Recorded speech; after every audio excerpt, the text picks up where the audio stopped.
सामान्य अध्ययन के अंतर्गत आज से मैं भारतीय अर्थव्यवस्था प्रारंभ कर रहा हूँ और नियमित रूप से भारतीय अर्थव्यवस्था की कक्षाएं चलती रहेंगी। कमेंट में पढ़ रहा हूँ कि भारतीय इतिहास रुका हुआ है। मुझे पता है भारतीय अर्थव्यवस्था के साथ साथ अब भारतीय इतिहास भी नियमित रूप से ही आगे बढ़ेगा। भारतीय भूगोल के बचे हुए हिस्से एक एक दिन के अंतराल पे करके समाप्त करवा दिए जाएंगे, लेकिन अब मुख्य फोकस रहेगा भारतीय इतिहास और भारतीय अर्थव्यवस्था सामान्य अध्ययन के अंतर्गत। भूगोल वैकल्पिक विषय की तैयारी में कर रहा हूँ। थोड़ी तैयारियां करनी पड़ती हैं। शीघ्र ही या कुछ घंटों में स्टार्ट हो जाएगा भूगोल वैकल्पिक विषय। ठीक है, तो भारतीय अर्थव्यवस्था स्टार्ट करते हैं।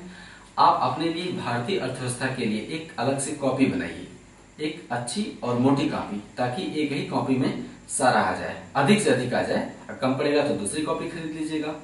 मैं प्रयास करूंगा कि पिछले सालों में पूछे गए प्रश्नों का भी समावेश यहाँ पे कर दूं, ठीक है, ताकि तथ्यों के लिए आपको बहुत ज्यादा इधर उधर भटकना ना पड़े। भारतीय अर्थव्यवस्था पढ़ते समय एक समस्या ये आती है कि आंकड़े पढ़ें कि समझें। किसी एक किताब में या तो समझाया गया होता है खूब बढ़िया से, आंकड़ों की कमी होती है। किसी किताब में अगर आंकड़े खो गए तो इतने आंकड़े दिए होते हैं कि समझ में नहीं आता है ना। जो सबसे ख्याति प्राप्त पुस्तकें हैं वो इसी तरह से हैं, या तो खूब समझाया गया है, तथ्य नहीं है, या फिर किसी किताब में खूब बढ़िया से तथ्य दिए गए हैं लेकिन पढ़ने को उन्हें समझ ही में नहीं आता है। मैं प्रयास करूंगा कि अपने प्रत्येक वीडियो में, भारतीय अर्थव्यवस्था के प्रत्येक वीडियो में समझाने के साथ साथ समझाऊंगा पर्याप्त, फैक्ट भी पर्याप्त रूप में दे दूं। थोड़ा धीरे धीरे चलना पड़ेगा लेकिन अंत में कंप्लीट होगा। तो आइए स्टार्ट करते हैं भारतीय अर्थव्यवस्था। भारतीय अर्थव्यवस्था को सबसे पहले हम ब्रिटिश काल में भारतीय अर्थव्यवस्था पढ़ेंगे।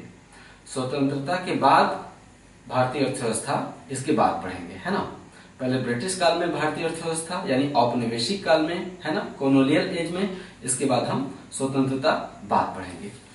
तो पहले पढ़ते हैं ब्रिटिश काल में भारतीय अर्थव्यवस्था। जब देश पर अंग्रेजों का राज था उस समय भारतीय अर्थव्यवस्था का स्वरूप क्या था, कैसा था। अंग्रेजों ने भारत को, जो भी मैं बोलूंगा उसी तरह लिखना है। इस पे जो लिखा है ये पूरी बात यहाँ पे नहीं लिखी गई है, इस पे मैंने कीवर्ड डाल दिए हैं ताकि आपको लिखने में आसानी हो। आप लिखेंगे वही जो मैं बोलूंगा और जैसा आप हमेशा से करते आए हैं। अंग्रेजों ने भारत को ब्रिटेन के एक उपनिवेश के रूप में विकसित किया। भारत को एक ब्रिटेन के उपनिवेश के रूप में विकसित किया, अर्थात कॉलोनी के रूप में। समझाऊंगा धीरे धीरे। अर्थात अंग्रेजों ने भारत पर औपनिवेशिक अर्थव्यवस्था जबरन थोप दी, है ना। औपनिवेशिक अर्थव्यवस्था क्या होता है इसे समझते हैं।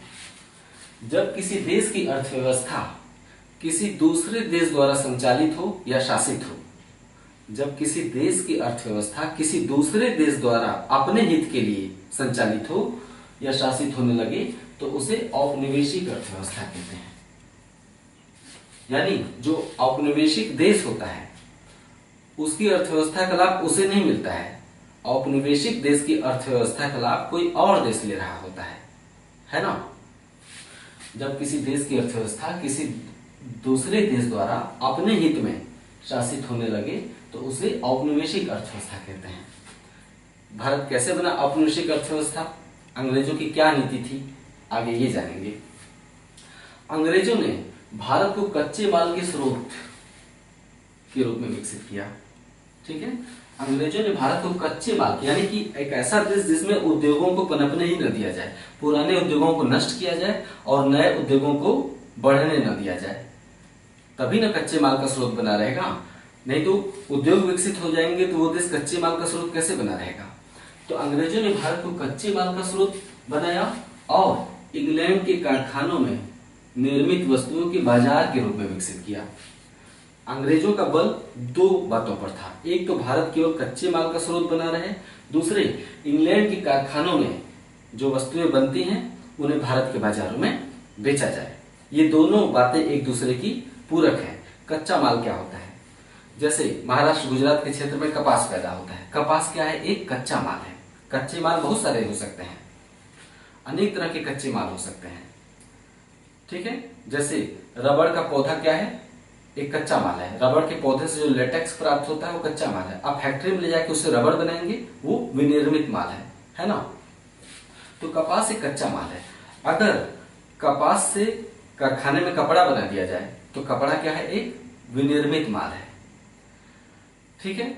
अगर भारत में जो कपास पैदा होता था, उस कपास से भारत के कारखानों में अगर कपड़ा बनने लगे, उस काल की बात कर रहा हूं जब भारत पर ब्रिटेन का राज था, अगर भारत में जो कपास पैदा होता था उससे भारत के कारखानों में ही कपड़ा बनने लगे, तो ब्रिटेन अपने देश में बनने वाले कपड़े को भारत में कैसे बेचेगा?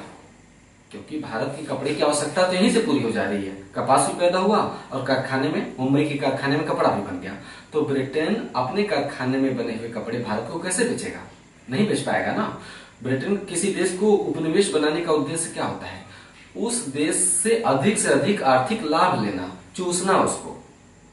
ऊपर लिखा है ना, जब किसी देश की अर्थव्यवस्था किसी दूसरे देश द्वारा अपने हित में, अपने लाभ के लिए शासित होने लगी तो उसे औपनिवेशिक अर्थव्यवस्था कहते हैं। इसीलिए अंग्रेजों ने भारत को कच्चे माल के स्रोत और इंग्लैंड के कारखानों में निर्मित वस्तुओं के बाजार के रूप में विकसित किया। तो अंग्रेजों ने ये लिख लिया, अंग्रेजों ने जानबूझकर, अब आगे लिखेंगे, अंग्रेजों ने जानबूझकर भारत में औद्योगिक विकास को हतोत्साहित किया। अर्थात भारत में औद्योगिक विकास होने के लिए पर्याप्त परिस्थितियां जानबूझकर पैदा नहीं की। ठीक है, ताकि भारत से कच्चे माल का इंग्लैंड को निर्यात होता रहे और भारत के ही कच्चे माल से इंग्लैंड में जो विनिर्मित माल बनता था उसे भारत में बेचा जा सके। यानी भारत से ही कच्चा माल मंगाकर इंग्लैंड के कारखानों में वस्तुएं बनाई जाएं और भारत के ही कच्चे माल से वस्तुएं बनाकर उसे दोबारा भारत में लाकर बेचा जाए। कच्चे माल का मूल्य कम होता है, विनिर्मित माल का मूल्य अधिक होता है। तो भारत के ही कच्चे माल से वस्तुएं बनाकर ब्रिटेन में भारत में दोबारा लाकर बेच देते थे। इसके लिए जरूरी क्या था कि भारत में औद्योगिक विकास नहीं होने दिया जाए। दूसरी जरूरी क्या थी कि भारत में उन फसलों को ही उगाया जाए जिससे कारखाने में वस्तुएं बन सके।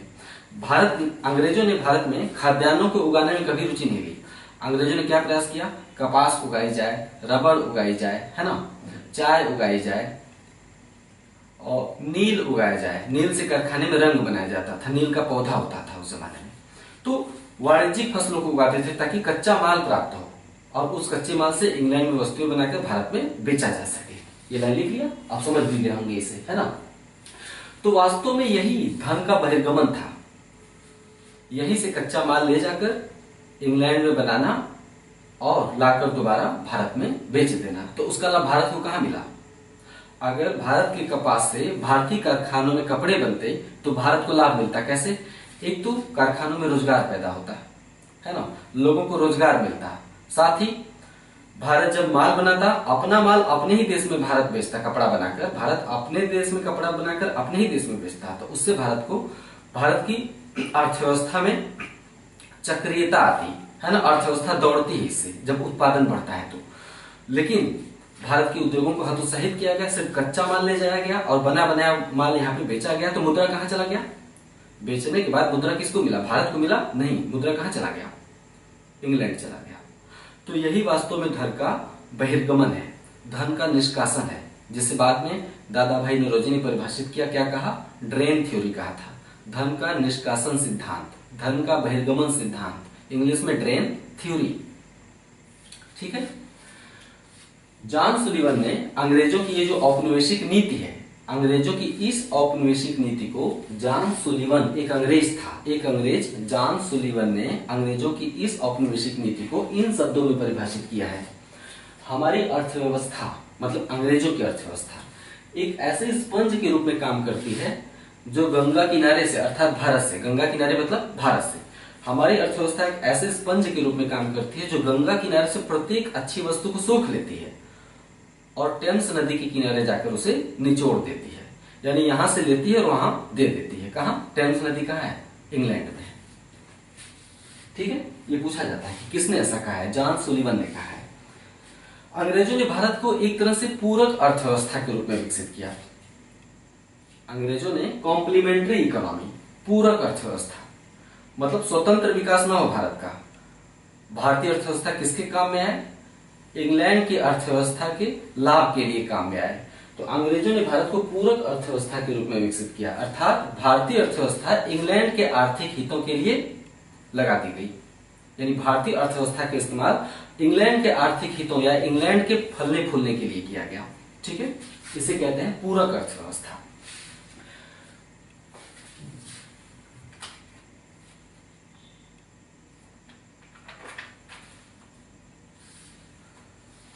चूंकि अंग्रेजों की भारतीय अर्थव्यवस्था के विकास में दिलचस्पी नहीं थी, उनकी भारतीय अर्थव्यवस्था में उतनी ही दिलचस्पी थी जिससे कि ब्रिटिश अर्थव्यवस्था को लाभ मिल सके। तो चूंकि अंग्रेजों की भारतीय अर्थव्यवस्था के विकास में रुचि तो थी नहीं, तो फिर वो भारत का राष्ट्रीय आय का आकलन क्यों करेंगे, राष्ट्रीय आय के आंकड़े क्यों देंगे? क्योंकि अगर उन यहाँ के देश की अर्थव्यवस्था के हित में काम नहीं कर रहे हैं तो राष्ट्रीय आय का आकलन नहीं देंगे। क्यों? क्योंकि अगर राष्ट्रीय आय के या प्रति व्यक्ति आय के आंकड़े देंगे तो लोगों में असंतोष पैदा होगा। लोग जान जाएंगे कि हमारे देश की राष्ट्रीय आय बढ़ नहीं रही है, प्रति व्यक्ति आय बढ़ नहीं रहा है। तो चूंकि अंग्रेजों की इस देश के आर्थिक विकास में रुचि नहीं थी, यही कारण है कि अंग्रेजों ने कभी भी इस देश की वास्तविक राष्ट्रीय आय और प्रति व्यक्ति आय का आकलन करने का प्रयास नहीं किया। कुछ व्यक्तियों ने निजी स्तर पर भारत की राष्ट्रीय आय का आकलन किया, राष्ट्रीय आय का भी और प्रति व्यक्ति आय का भी आकलन किया। इनमें कुछ भारतीय थे, कुछ भारत हितैषी अंग्रेज भी थे। ठीक है, ऐसे दादा भाई नौरोजी पहले व्यक्ति थे। ठीक है, दादा भाई नौरोजी पहले व्यक्ति थे जिन्होंने 1867 ईस्वी में भारत की राष्ट्रीय आय और प्रति व्यक्ति आय का आकलन किया था।